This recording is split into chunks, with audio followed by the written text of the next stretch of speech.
Okay, so magandang araw po sa inyong lahat. Ako po uli si JDB, ang inyong abang lingkod. Ayon po rito sa headline na ito, way back February 26 po ito, ang sabi rito, impeachment trial kay VP Sara Duterte aabot sa 28th Congress, sabi ni Chis Escudero. At dito nga po tayo nakakampante rin dahil lalo na may mga nagsakalat ng balita na even myself, I've been receiving messages ang sinasabi, wag mo munang masyadong tutukan yan, wag mong i-push na magkaroon na ng impeachment ngayon, nasundin yung forthwith provision. Kasi di ba, pinupuna ko na kaagad yan na dapat i-action na kaagad ng Senado. Now, kasi daw ho, after ng election, ay papasok daw yung mas maraming pro-impeachment. Yun ang sabi nila. Diba? So maraming mga kababayan rin natin, nakita kong ganyan, mga post sa FB, so nanahimik yung issue. Nagtiwala tayo rito sa sinasabi ni Chis kasi he was aligned to be the pro-admin senator. Yan.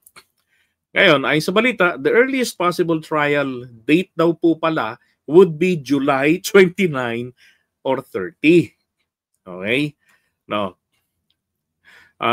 Pag-resume ng session at saka nung pagkatapos ng State of the Nation address ni PBBM sa 28. Tapos, ito yung press conference niya noon sa Sorsogon. And then, sabi pa rito, ipinaliwanag nito na bagamat inihain ng impeachment complaint na bago mag-adjourn ng Kongreso noong Feb 5, hindi naman makakapagsimula agad ang proseso nito sa balik session ng mga mambabatas sa June 2. Diba? Ang pinagpipilitan kasi ni Escudero dito, kailangan meron silang session, mga ganun-ganun. Hindi nga kailangan ng session because this is not a legislative matter. Diba? Now, hindi natin masyadong binakbakan dito ng todo-todo dahil nga magtiwalaan. Now, sabi rito, mayroong pre-trial process, sabi ni Escudero, na posibleng abutin hanggang June 30 na kasabay ng pagtatapos ng termino ng 12 senador. Diba? So ito palang maliwanag na maliwanag. Meron palang pre-trial process na posibleng abutin ng June 30. Diba? Pero bakit hindi sinimulan? Ang maliwanag po nito kasi, June 2, biruin mo isang buwan halos. Diba dito palang dapat pala talaga na alarma na tayo. Dapat pala nagwala na ang taong bayan eh. Oh. Ang nag-trigger kasi ng galit ng mga Pilipino rito, yung ginawa ni na Bato de la Rosa na kinumpirma ni Aimee na lahat sila daw ay humahanap ng Aimee solusyon para sa tingin yata nila ay problema ng bayan ang impeachment. Hey. Muli rin ginit ni Escudero na hindi dapat minamadali ang impeachment. What? May maliwanag na nga, di ba? Hindi pa rin daw dapat ito minamadali. Forthwith na nga eh. Muli rin ginit ni we must finalize impeachment rules, administer oaths for impeachment judges, and ensure due process is upheld. This is a legal and constitutional process, not rash political maneuver.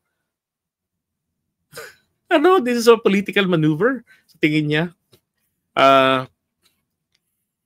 So ipa-finalize daw yung impeachment rules. Bakit? Kailangan ba kada may impeachment trial magkakaroon ng impeachment rules? 'Di ba? Pwede na lang naman din kung gagawin nilang yan, mabilisan lang 'yan. Oh, naalala ko yung impeachment kay Erap noon. Pinag-uusapan nila doon na maging mas maluwag sila. Binanggit nga doon yung liberality.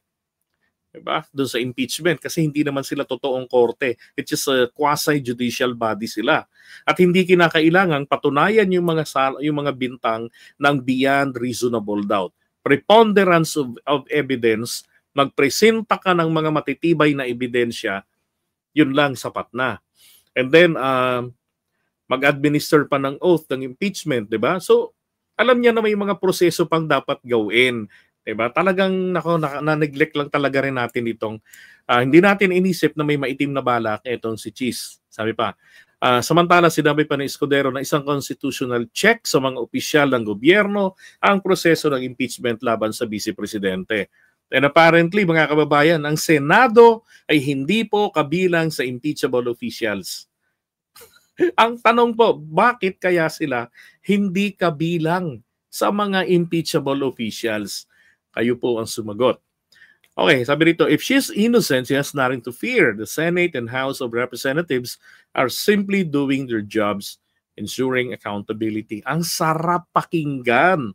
'Di ba? But that was February 28. Oh, ang sarap pakinggan. Ang sinasabi ni Chis Escudero. Parang reassuring na huwag kayong mag-alala kung wala naman siyang kasalanan, wala namang, 'di ba, kung siya inosente, wala siyang dapat katakutan. Ang Senado, ang Kongreso, hindi sila dapat magalit, ginagampanan lamang ang kanilang trabaho. Oh. Ang mahalaga rito yung accountability ng mga public officials. Sabi niya yun doon 'di ba? Tapos nung pagbalik nila, lipat natin ng 11 kasi sabi niya nga, 'di ba? Yung supreme ang plenary, but somehow the Senate President can decide.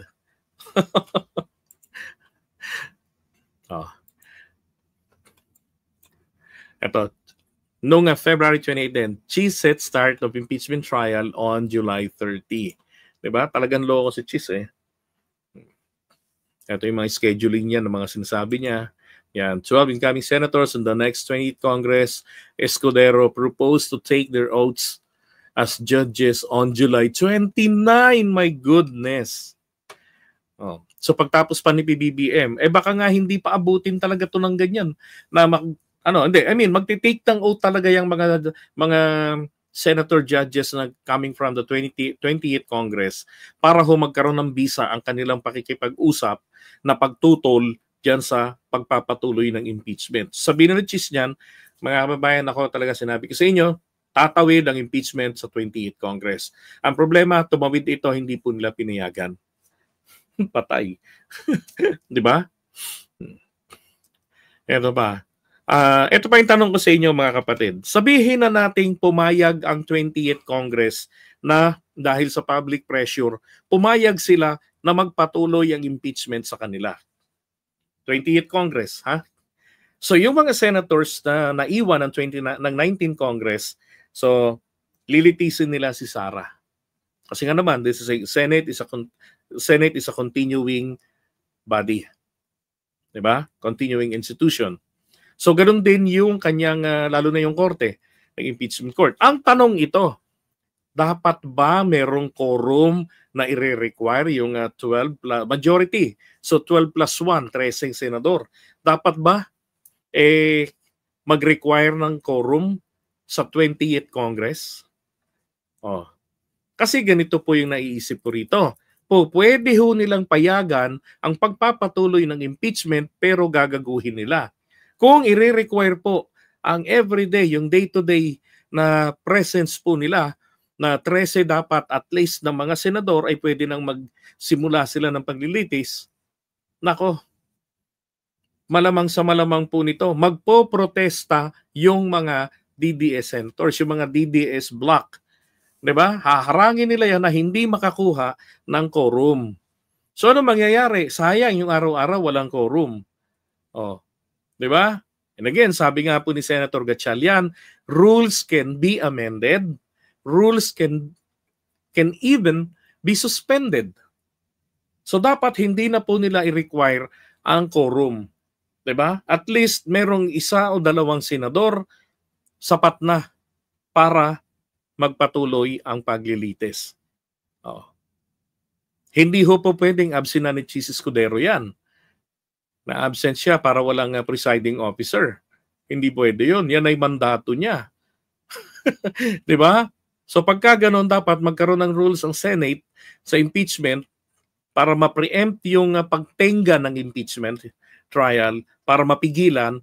Dapat pag umalis yung Senate President or in the absence or inability of the presiding officer, which is the Senate President, then anybody, di ba, can assume during his absence bilang maging Senate, maging presiding officer. Dapat ganon. Di ba? Loko tong si Chis. Ginugoyo ang taong bayan . Okay, iwan na nga muna natin ito.